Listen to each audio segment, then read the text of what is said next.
Look, here's the thing about Drake. Something snapped this week, and it did not snap in his favor. Something cracked wide open across every timeline, every group chat, every barbershop, every kitchen table where a woman finally turned to her boyfriend and told him to put on literally anything else. Listen, if you have been waiting for the exact moment the culture stopped pretending, hit that like, buckle up, and stay with me, because what you are about to hear is not another rap blog think piece. This is the receipts. This is the pattern. This is the sound of Champagne Papi's cardboard crown finally hitting the concrete, and ladies, fellas, and everybody paying attention, we are not putting it back on his head.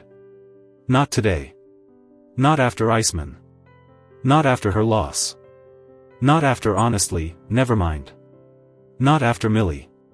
Not after Bella. Not after the stage. Not after any of it. Now let me set the scene, because the story that is unfolding around Drake right now is not about music. It never really was. It is about the slowest, loudest, most publicly humiliating unraveling that hip-hop has watched in a decade, and the women of the culture are the ones holding the scalpel. See, for years the industry told us that Drake was untouchable. Drake was the numbers guy, the streaming king, the man who could drop a mixtape on a Tuesday night and dominate radio by Wednesday morning. And for a long stretch, that story held. But look, stories only hold as long as the audience keeps agreeing to believe them, and the audience just walked out of the theater. They walked out mid-song, during the second verse, because they finally realized the movie was not entertaining anymore. It was just uncomfortable. Word is, Drake dropped 3 albums this cycle because he was trying to burn off the remainder of his Universal Music contract. 3 back-to-back-to-back projects rushed into the world like a landlord serving eviction papers on himself. Iceman first. Her loss stacked behind it. Honestly, Nevermind still lingering in the discography like the guest who will not leave the party. And bottom line, when women who used to defend Drake, who used to argue for Drake, who used to buy Drake concert tickets with their own money, sat down to review the 3-album dump, the verdict came back the same across every corner of the internet. Mediocre. Underwhelming. Recycled. Cold. And in some cases, just embarrassing. One reviewer put it in a way that has been echoing across TikTok, Instagram, and YouTube for 2 straight weeks now. She said all 3 albums were trash. She said she was not a Drake apologist, she loved Drake once, but after the 4th song she just could not do it anymore. And when a former defender uses the word trash 3 times in the same breath, that is not a review anymore. That is a eulogy. Now let me cut this open even further, because the music is only the surface of the collapse. Drake did not lose his fanbase over song quality alone. The songs are the excuse, not the cause. The cause is deeper. The cause is the pattern. The cause is the parade of allegations that never quite went away, the whispered conversations at dinner tables, the screenshots that keep resurfacing, the resurfaced texts, the resurfaced encounters, the resurfaced ages, and the resurfaced photographs that no one has ever fully explained. Drake spent a decade building a public persona of the sensitive, thoughtful, women-respecting rapper. And now, one by one, the women who once carried that persona for him are the ones lighting it on fire. Look at what happened this week alone. Look at the woman on TikTok, the one whose boyfriend keeps rewinding Iceman tracks and demanding she listen closely. Listen to how she talks about it. She said she is irritated. She said her man rewinds songs and says, "Did you hear that? He was really spitting," and she just sighs. She said within the first couple of songs of the first album she already knew that Drake had dissed Kendrick Lamar, dissed DJ Khaled, dissed LeBron James, and interpolated Mac Dre on a track she called Too Hard for the Radio. She said she knows too much. She said it is pissing her off. And when a woman who is dating a Drake superfan tells the internet that Drake is pissing her off, that is not a personal opinion. That is a marketing catastrophe. Because Drake, more than any rapper of his generation, built his empire on the assumption that women would keep showing up. Women bought the concert tickets. Women streamed the ballads. Women defended him in the comment sections. Women were the moat around the castle. And the moat has drained. See, the moment women collectively decide they are done, an artist does not recover. Ask any publicist, any label executive, anybody who has watched this business longer than a news cycle. When the women of the culture agree that a man is over, he is over. And Drake, whether he wants to acknowledge it or not, is standing at the edge of that cliff right now, staring down at what remains of his career, and the wind is blowing him forward. Now let us talk about the comparisons, because the comparisons are what really turned the temperature up. Drake, in his infinite confidence, has been comparing himself to Michael Jackson. He has been dropping MJ references, MJ imagery, MJ symbolism, MJ-adjacent album rollouts, and MJ-flavored music videos as if the culture would just accept the parallel. And listen, this is where a lot of the women commentators lost their patience entirely. Because Michael Jackson, whatever your personal opinion of the man, sits at a specific altitude in music history. He rewrote the rules of pop performance. He integrated MTV. He redefined the album cycle. He did the moonwalk on live television and changed the course of music forever. Drake dropped 3 mediocre projects in a fiscal quarter to escape a contract. Those two men are not in the same conversation. And when Drake keeps trying to force the comparison, the audience does not hear ambition. The audience hears delusion. Bottom line, the MJ comparison is the moment Drake stopped being a rapper and started being a caricature. And the women watching this whole thing unfold are picking up on it faster than the men, because women, historically, are the ones who diagnose delusion in real time. They see the signs before the pundits do. They spot the pattern before the trend piece is written. And right now, the pattern they are seeing is the pattern of a man who has run out of ideas, run out of goodwill, and run out of grace. Now let us talk about the allegations, because we cannot pretend they are not the elephant in the room. And this is where the conversation gets heavy, because this is where the music criticism collides with the moral reckoning. Drake has been dogged for years by whispered concerns about his relationships with young women. The Millie Bobby Brown situation. She was 14. She was 14 when she said Drake was texting her and giving her boy advice. 14. Bella Harris. Also very young when the rumors started. The woman brought on stage during a performance that quickly became a viral moment for all the wrong reasons. These are not fringe accusations dredged up by anonymous accounts. These are stories that trended, made headlines, and never received a satisfying answer. And every time the culture asked the question, Drake dropped a hit, the algorithm moved on, and the story faded. Look, here is where the women commentators are drawing the sharpest line. One creator said it plainly. She said we all heard "Not Like Us." We all saw the evidence. We all sat there and processed what was being alleged. And then a few months later everyone was gagging over Drake again, streaming his songs, buying his merchandise, forgetting the entire conversation. She said she is confused. She said y'all did the exact same thing with Chris Brown. Chris Brown, she said, beat women within an inch of their life, and the culture said oh no, and then said okay Chris Brown is my favorite artist again. She asked the question that is now echoing across the entire internet. Do you just not care that these people are bad people? Do you just not care? Is the music that good? Do you have ears? What is going on? And listen, that question is doing damage. That question is the reason the algorithm shift is happening. That question is the reason women are unfollowing Drake accounts, muting Drake conversations, and refusing to attend Drake concerts. Because once the question is asked out loud, once it is spoken into the group chat, once it is spoken on a podcast, once it goes viral on TikTok, it cannot be unasked. The culture has to answer. And the answer, increasingly, is that the culture is done pretending it did not hear the warnings. Now let us cut this open even further. Because there is a specific texture to the way Drake has handled the last 2 years that has made everything worse for him. Drake did not go quiet. Drake did not go inward. Drake did not step back and let the storm pass. Drake doubled down. Drake released more songs and more videos. Drake filed a lawsuit against Universal Music over the promotion of Not Like Us. Drake started subtweeting other artists. Drake started chasing Kendrick, chasing DJ Khaled, chasing LeBron, chasing anyone he could point at. And every single one of those chases made him look smaller. Because when a man who is losing an argument keeps talking louder, the audience does not think he is winning. The audience thinks he is losing worse. Bottom line, Drake fundamentally misread the room. He thought the audience wanted him to fight back. They wanted him to explain. He thought they wanted a comeback single. They wanted an apology. He thought they wanted more product. They wanted less noise. And that miscalculation, more than any diss track and more than any album flop, is the reason his stock is in free fall right now. Because in modern celebrity culture, the ability to read the room is the difference between a legacy artist and a punchline. And Drake keeps failing the room reading test in real time, on camera, in front of everybody. Now here is a wrinkle worth paying attention to, because this is where the story stops being about Drake and starts being about the whole ecosystem around him. The Euphoria connection.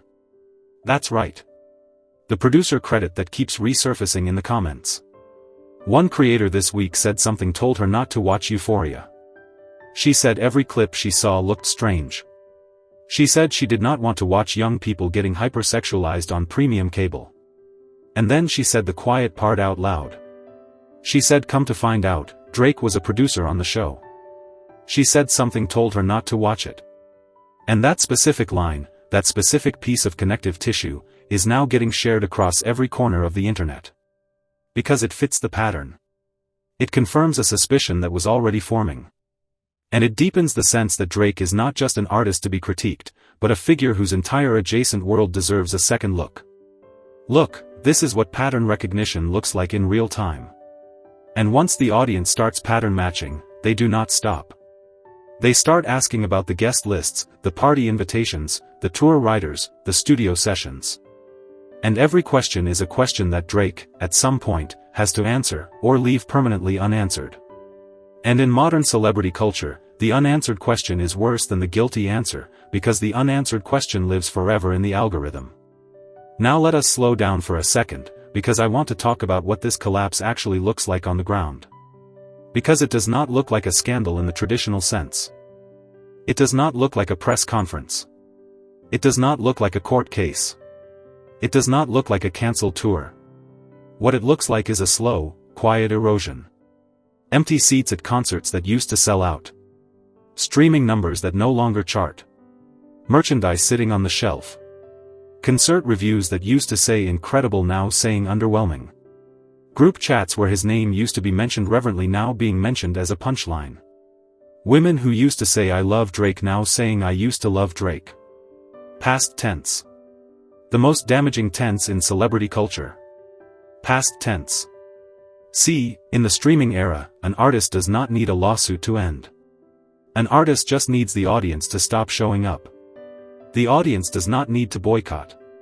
The audience just needs to be bored. And Drake, for the first time in his career, is boring the audience. That is the diagnosis. That is the wound. That is the reason the collapse is happening in slow motion in front of everybody. The music is not landing. The persona is not landing. The narrative is dead. And the culture is scrolling past. Now let me pull the camera back for a minute, because there is a bigger picture here that deserves attention. This is not just a Drake story. This is a story about what happens when the culture wakes up to a decade-long delusion. Because for the last 10 years, hip-hop has been operating under the unspoken agreement that Drake was the guaranteed hit. Drake was the safe bet, the artist you booked when you needed a stadium filled, the collaborator you called when you needed a chart topper. And that agreement, that unspoken industry consensus, is dissolving in front of our eyes. Radio programmers are hesitant. Playlist curators cautious. Streaming editors pivoting. Concert promoters recalculating. And nobody wants to be the last executive standing next to a Drake project when the market finally admits what the culture already knows. Bottom line, we are watching a market correction. And market corrections in celebrity culture are brutal, because they do not have a bottom. They just keep falling until somebody sets a new floor. And Drake, at this moment, has no floor. He has no album to reset the narrative, no feature to save the quarter, no tour to restore the empire. Because every time he tries, the audience remembers the pattern. And the pattern is what is killing him. Now let us talk about Kendrick, because you cannot tell this story without acknowledging the shadow he casts over every second of it. Kendrick Lamar did not just win the beef. Kendrick Lamar did not just out-rap Drake. Kendrick Lamar changed the frame. Kendrick Lamar renamed Drake in the public imagination. Kendrick called him something. And once you call somebody something in a hit song and the whole world sings it back at concerts and stadiums and karaoke bars and TikTok challenges, that name sticks. That name becomes the definition. That name becomes the SEO. That name becomes the search result. And Drake, from that moment forward, was fighting a war he had already lost, because the vocabulary of the culture had already turned against him. Look, that is the power of narrative in modern music. Whoever names the villain first, wins. And Kendrick named the villain first, named him with precision, and named him in a song so catchy that Drake's own audience started singing the accusation back at him from the crowd.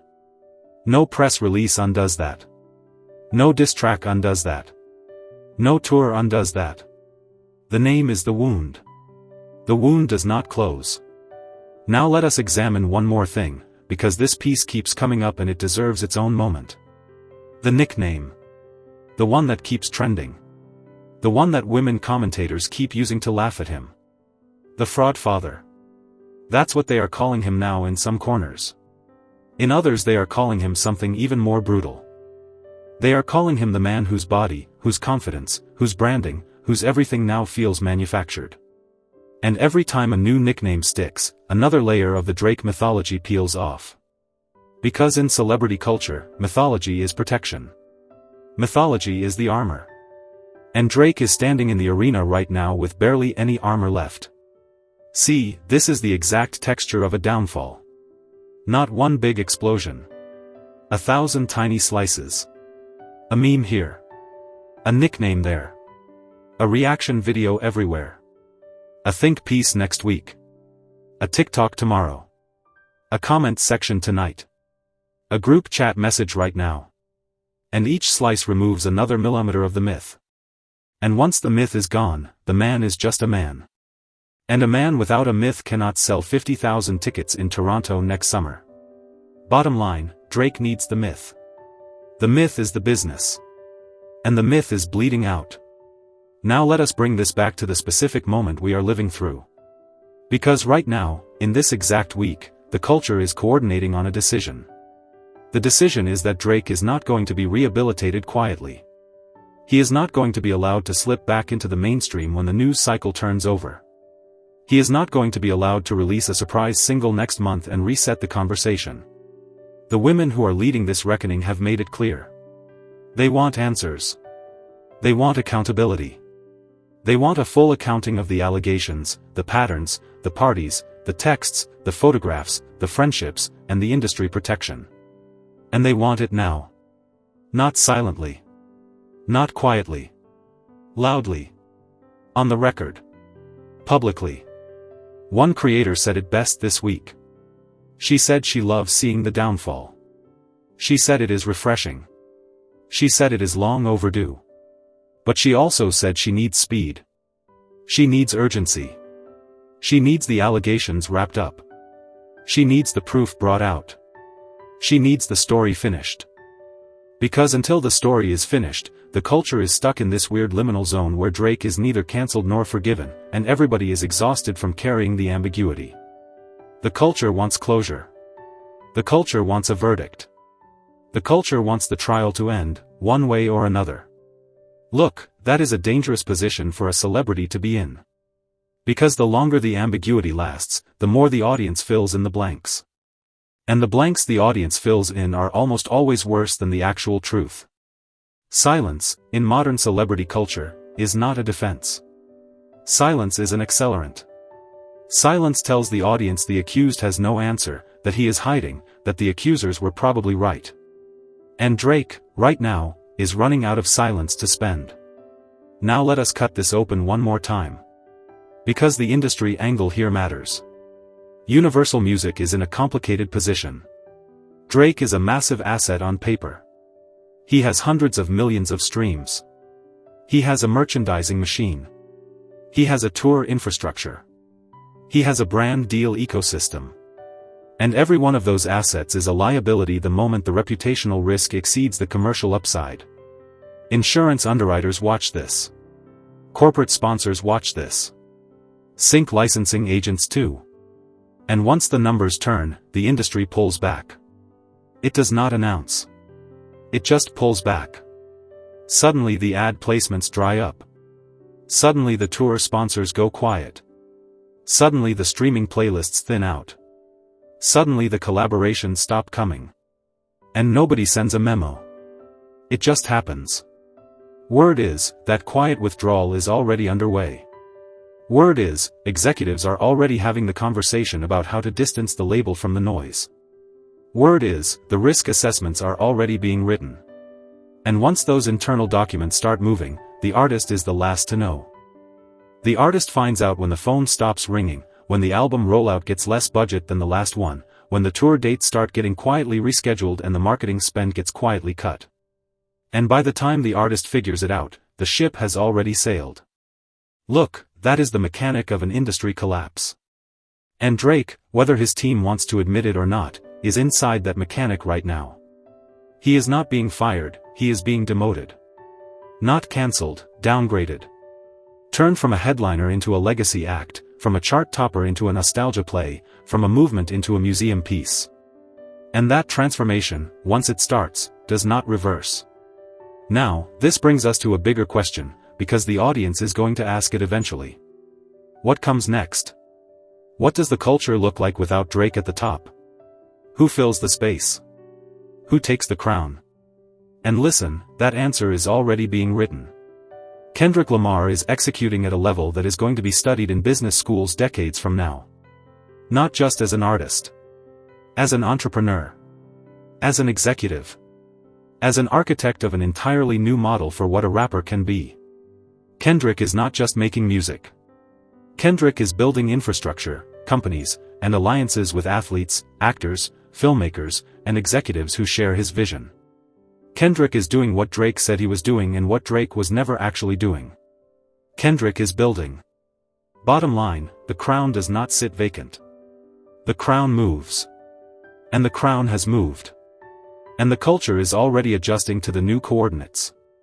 Now let me be clear about something, because I do not want anybody to misread this moment. This is not a celebration of one man's failure. This is a diagnosis of a system that has been diseased for a long time. Because the story of Drake is also the story of every industry that protects the wrong people for the wrong reasons for way too long. This is the story of publicists who spun the wrong narratives, executives who ignored the wrong warnings, journalists who softballed the wrong interviews, and fans who defended the indefensible because the music felt too good to give up. And when the whole thing finally collapses, everybody has to sit with their piece of it. Everybody. Look, the women leading this reckoning are not asking for revenge. They are asking for accountability. They are asking for the culture to stop rewarding behavior that hurts people. They are asking for the industry to stop protecting figures who cannot be defended on the merits. And they are asking, most of all, for the audience to stop pretending it did not see what it saw. Because the pretending is what allows the pattern to continue. When the audience refuses to pretend, the pattern breaks. That is what we are watching. That is exactly what is happening right now in real time in front of everybody. Now let us zoom back into the specific texture of this week, because the vibe's shift is unmistakable. The comment sections have flipped. 2 years ago, defending Drake was the default. Attacking Drake got you dogpiled. Today, defending Drake gets you dogpiled. Attacking Drake is the default. Praising Iceman gets you flagged as a bot. Criticizing Iceman gets you upvoted. That is not a mood swing. That is a permanent inversion of default frame. That is the algorithm learning what the audience actually thinks. And once the algorithm learns, it does not unlearn. The default frame around a celebrity is now negative. And negative default frames are what precede permanent decline. See, in the streaming era, the algorithm does not have opinions. The algorithm has data. And when the data says the audience clicks on Drake criticism at a higher rate than Drake's celebration, the algorithm serves more criticism. And the more criticism the algorithm serves, the more the audience internalizes the criticism as consensus. And the more the audience internalizes the consensus, the more the artist becomes shorthand for the criticism itself. Drake, at this moment, is becoming shorthand for the pattern. His name is not just his name anymore. It is a category. It is a punchline. It is a reference. And once you become a reference, you have stopped being an artist. You have become a meme. Now let us bring the temperature down for a second and talk about what the redemption path would look like, if there even is one. Because in theory, every celebrity has a redemption path. In practice, the path requires very specific ingredients. It requires an apology that lands, a period of genuine silence, a project that demonstrates growth, a public shift in behavior, and the goodwill of the audience to reset. Drake, based on every observable action, is not willing to walk any part of that path. He is not apologizing. He is not going silent. He is not demonstrating growth. He is not shifting his behavior. And the goodwill of the audience is not resetting. It is hardening. Bottom line, without those ingredients, there is no redemption arc. There is only a slow, public, unavoidable descent. And that descent is the story we are watching unfold this week, this month, this year, and probably every week from here forward until the story finds its natural conclusion, whatever that ends up looking like. Now, before we start wrapping this thing up, I want to acknowledge something important. There are still Drake fans.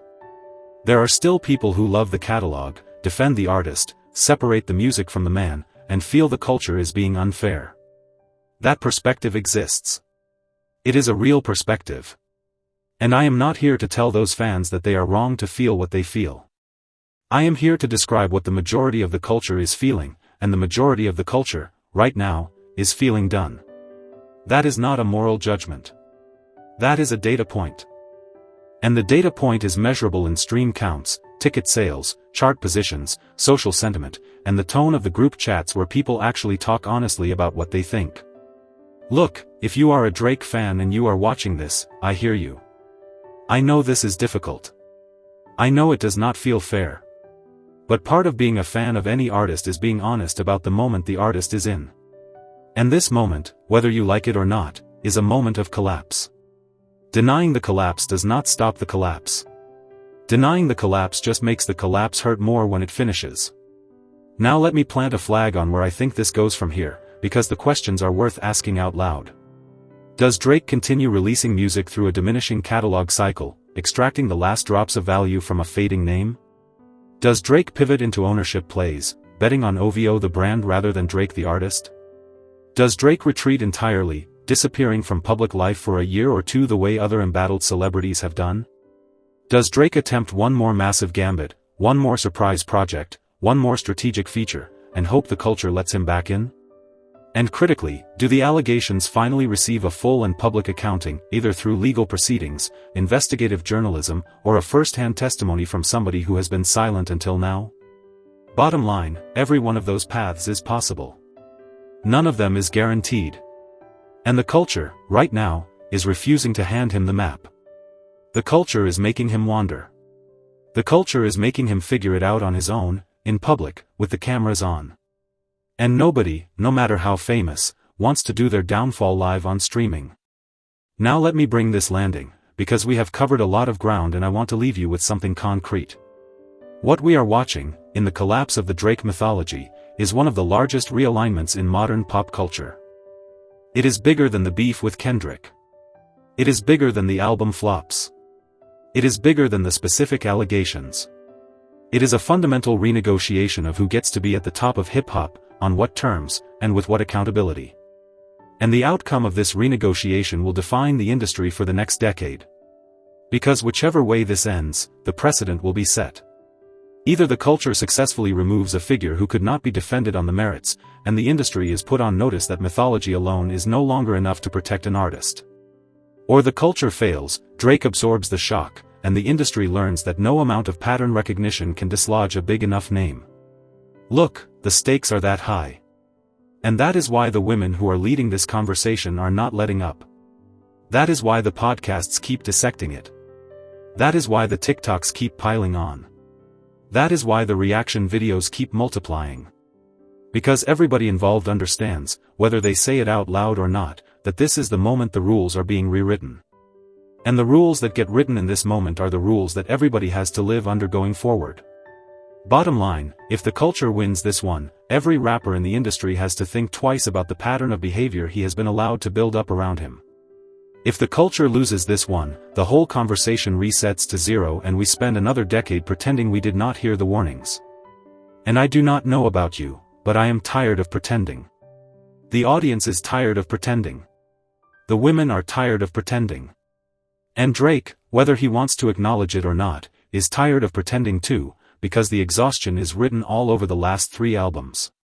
You can hear it in the vocal takes, the beat selection, the mixing, the interviews, the tweets, the ad-libs. He is tired. The music is tired. The audience is tired. And when everybody is tired at the same time, the show ends. Now let me lock in on something the mainstream press keeps refusing to say out loud, because it is the piece that ties every strand of this Drake collapse together into one visible knot. The whole architecture of Drake's career was built on a single unspoken bargain with women. The bargain was that if Drake sang the ballads, remembered the birthdays, name-checked the exes, cried on the bridges, and delivered the sensitive boy monologues in every 3rd verse, women would keep buying the tickets, streaming the deep cuts, defending the DMs, and running interference in the comment sections whenever the whispers about his behavior surfaced. That bargain held for over a decade. That bargain paid for the mansions. That bargain paid for the OVO chain. That bargain paid for the private jet. And this month, in real time, in front of everybody watching, the women of the culture tore that bargain up, set it on fire, and posted the ashes to their stories. Look, that is a historical inflection point. Not a news cycle. Not a moment.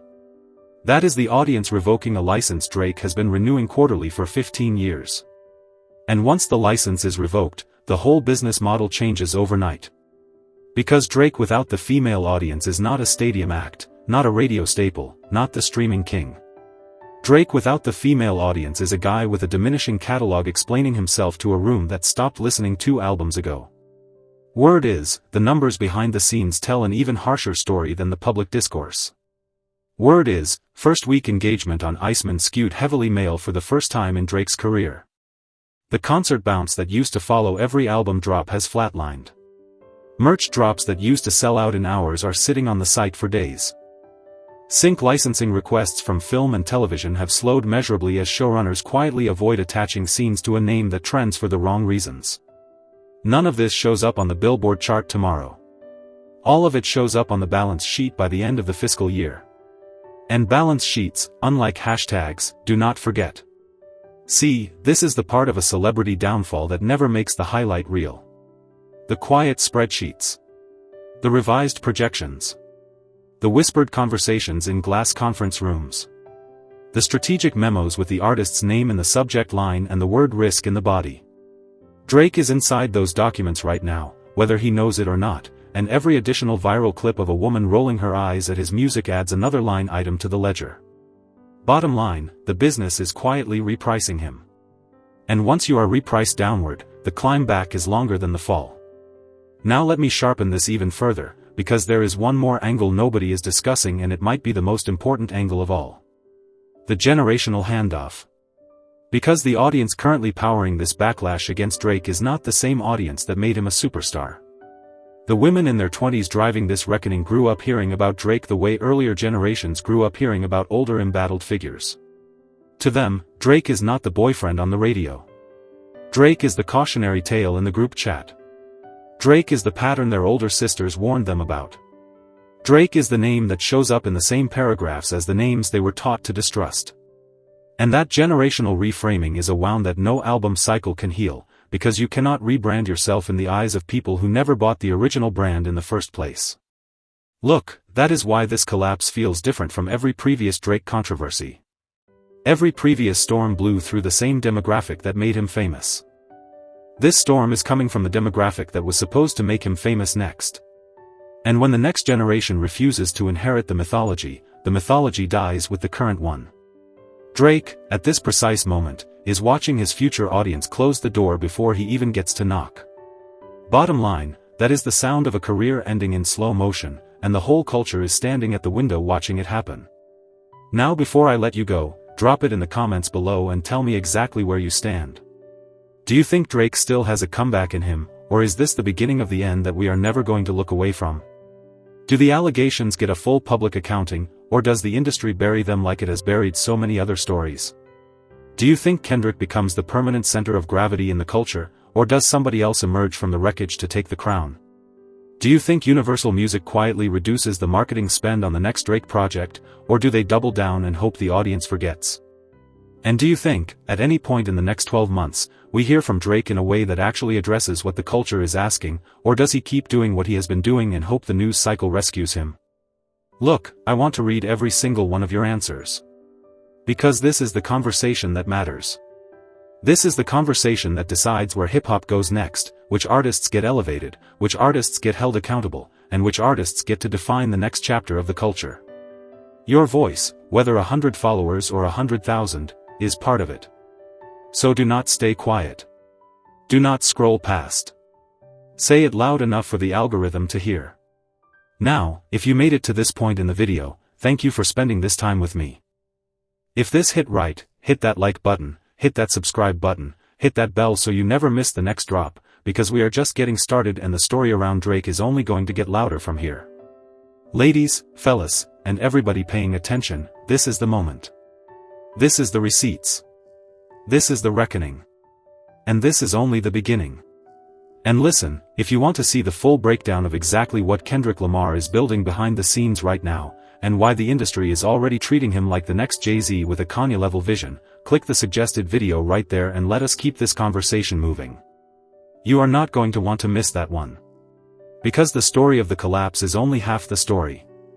The other half is the story of what rises in its place. And that half is the half that is going to define the next decade of music. Stay locked in. Stay loud. Stay honest. And I will see you in the next one.